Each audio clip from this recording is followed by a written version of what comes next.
It's always special when OU and Texas get together in Dallas each and every year for so many reasons most college football fans are aware of. But this one's an interesting one as well for a number of different angles. Got John Hoover here, All Sooner Nation on SI. Join him right there. We'll get you some more details here in a minute. John's a wealth of knowledge when it comes to OU football in the Big 12. John, appreciate you stopping by here. Appreciate you having me on, Mark. All right.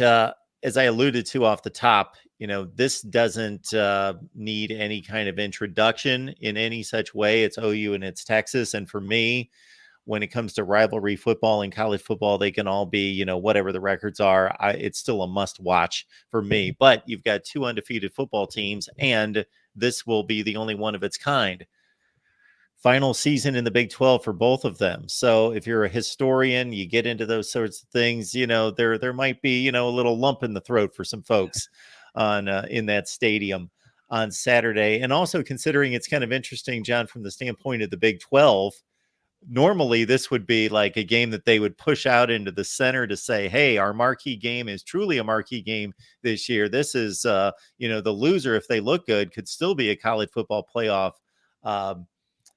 contender, but this not a necessarily good look for the Big 12 that the two departing members are at the top of the heap. Not the best look for the Big 12 that their two flagships are leaving, and this is a game that College Game Day has showed up, and it's going to be electric. Both teams are undefeated. One's number 12, one's number 3 in the polls. It's also maybe my personal opinion, but I think there's a lot of ideas like this, a lot of thinking along these lines in Austin and in Norman. It's not a good look for the Big 12 that the commissioner is going to Baylor, Texas Tech. And next year's commissioner, Greg Sankey, has already announced he's coming to Dallas for the OU Texas game. He's not even commissioner of this league yet. I'm sorry. He's not even commissioner of the league that these teams are playing in yet, right? And yet Greg Sankey is going to be there. Brett Yormark is not. I don't know. It's a lost opportunity. If I'm Brett Yormark, it's a lost opportunity. It's the only one of these where first time they're undefeated since 2011. Both teams undefeated. So missed opportunity for Yormark, but he's got his league to run, and Sankey's got his. I did not know either one of those things, John. So thanks so much for bringing those up, because that is intriguing. Yeah. So the SEC chance, the probability has probably been shot up considerably based on that news. I've had a million Oklahoma fans tell me through the years, we are not chanting SEC. It's just they're not in it. They just don't get it. And I don't. Me personally, I wouldn't do it if I were an OU fan or I were a Texas fan, but I get why fans in the Southeastern Conference do that. I get it. I used to cover Arkansas. I get it. But, around here, that's just not something that doesn't seem like people are eager to do. I get it. But this is going to be special, hopefully, for what transpires on the field as well. The initial impression I get in watching these two teams, and I've seen a whole lot more of Texas, I think for obvious reasons based on the opponents, is that Texas has cleared some battles, some adversity here. Of course, the win at Alabama might be the best win in college football. Even the Kansas game with their weapons and with their speed and so forth, they dominated that game. Oklahoma has looked impressive. However, the schedule's been a little uneven. They did rout Iowa State in the second half. So do you believe in that battle-tested versus the unproven team factor? Yeah, I do. And I think there's a sense that this Alabama team is not as special as some of the Alabama teams that Texas may have faced down through the years, right? So there's that. But listen, you go into Tuscaloosa and win that game by double digits and win it forcefully. That's certainly one of the best wins in college football this year. And we'll stand up as so for the next 12 weeks or however long we go, right? What's interesting to me about the dynamic of Saturday's game in particular is that both teams opened conference play and then played a home game. They opened conference play on the road and then played a home game. in that home game before the Red River Shootout, both teams did struggle in the first half. I think Texas was up 20-14 in the first half, and Oklahoma was up 21-20 on Iowa State last week. So one struggling a little bit against Kansas, one struggling a little bit against Iowa State. And then in the second half and late second quarter, you saw both teams kind of do what they do, which is they elevated their game. They got some coaching. They made some adjustments. They put aside the look ahead factor, right? If you're looking ahead to OU Texas, you're obviously not taking care of business against Kansas or Iowa State. And I think there was some of that at play, but both teams were able to overcome that. Both teams were able to put away their opponents with very strong second halves. So I was impressed by that, by both Texas and Oklahoma last week, the fact that they started slow in a look-ahead game, a trap game, and they were able to overcome it. John, there are only a few rivalries like this in college football that reach this type of status, from a brand name status, etc., and players can become legends. Dillon Gabriel, this is probably going to be his only shot to do so. He couldn't play last year, of course, due to injury. So he's had a nice season, obviously put up a ton of points on the board generally, aside from that Cincinnati game, and was really sharp last week.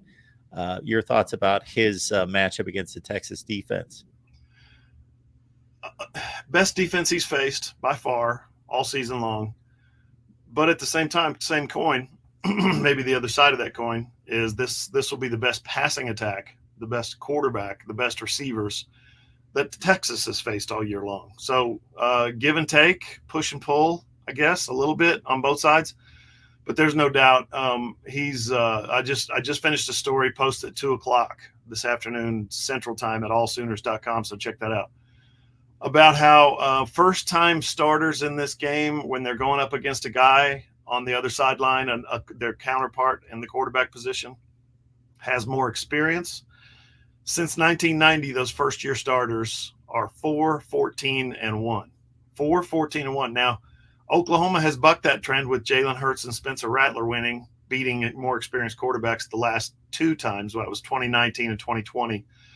So if you take out games where quarterbacks are meeting in their first Red River game, or they've been there before in the Red River game, they've done it before. If you take those out and just say one guy's never played, the other one has, 4-14-1 is the record. And I think Dillon Gabriel might not fit in that category either, because he's got 43 career starts. He's thrown for 13,000 yards. He's thrown for 110 touchdowns, right? Those are all better than Quinn Ewers' career numbers. But Quinn Ewers did play in this game last year. Dillon Gabriel, with the concussion, did not. So it's kind of a push and pull right there. Can't really pick who's got the more experience. John does an exceptional job. Again, catch his latest at allsooners.com on Fan Nation, part of the SI network. John, when we look at this Oklahoma defense, and many people are going to say, again, who have they played? We got to see it. But still, when they are holding opponents down well below their season averages, and even their season averages against pretty decent teams, Brent Venables and company have obviously found something this year that I expected them to somewhat tweak and discover last year, but they've done it after a full offseason. What's impressive about Oklahoma's defense, they're tied for fourth in scoring. You're also looking at Oklahoma's offense, which is third in the nation in scoring. So they're getting it done. They're putting points on the scoreboard. You're seeing a team that number one in the nation in scoring margin, per game, meaning they're blowing out those bad teams. They're going up against bad teams, but they're blowing them out. They're just Oklahoma's defense has been, when you look at how far they've got to go, from 6-7 under Brent Venables' first year, 119th in the country, to where they've gotten to now. Everybody's been holding their breath a little bit around these parts. Everybody's been saying, yeah, they're playing better defense, but it's been a decade of bad defense at Oklahoma, going all the way back to when Brent was here as the coordinator back in 2011. That was a good defense. In 2012, things kind of turned a little bit. 2013, things really went sour. and it's been tough for them to get back to what that defensive standard is. They've got their hands full with Texas. Texas might have the best 1, 2, 3, 4 punch as a receiver core in the country. They might. Quinn Ewers obviously is a 5-star, one of those can't miss prospects, and he's having a fantastic year. Boy, Brooks, the running back, the tight end, Sanders, I mean, they're loaded. And they've got one of the best offensive lines in college football. So Oklahoma, I think, understands the complexity of what they face and the certainly the gravity of how good Texas is offensively. John, I'll hit you with one last thing here. In your preparation for this game, is there a particular player on either side of the ball for Oklahoma in particular, but it could be for Texas, that you consider to be an X factor, or some kind of trend or anything that's happened in these first 5 games that people may be missing that could pop up and decide this game, or could be an interesting factor? There is one, and it's just an interesting story. He hasn't played all year long. He comes out and he makes his debut last week against Iowa State. Brennan Thompson, wide receiver from the Panhandle of Texas, way up by the Oklahoma Panhandle. He is so far from Texas that he's closer to Oklahoma, right? The kid ran a 10-1-800 meters in high school. He consistently ran 10-2. He is he's probably one of the 5 fastest players in the country. Hadn't played all year. Comes out the week before Texas, catches a 54-yard bomb, gets like one running snap, handoff, he blocks, and then second play, he's down the field catching a 54-yarder. So why is he an X factor for this game if he's got such a moderate, humble little beginning?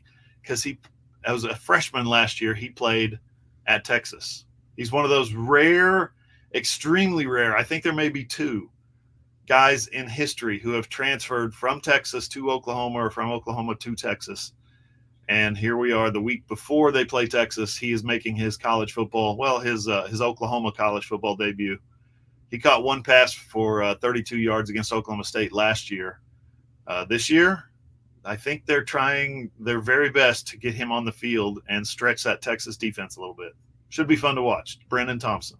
No, that's a great angle and well explained. John, we hope you feel better. You're a gamer. We appreciate you hanging out with us here. Absolutely. Thank you, Mark. It's John Hoover, allsooners.com on Fan Nation. John, enjoy the game. Appreciate it.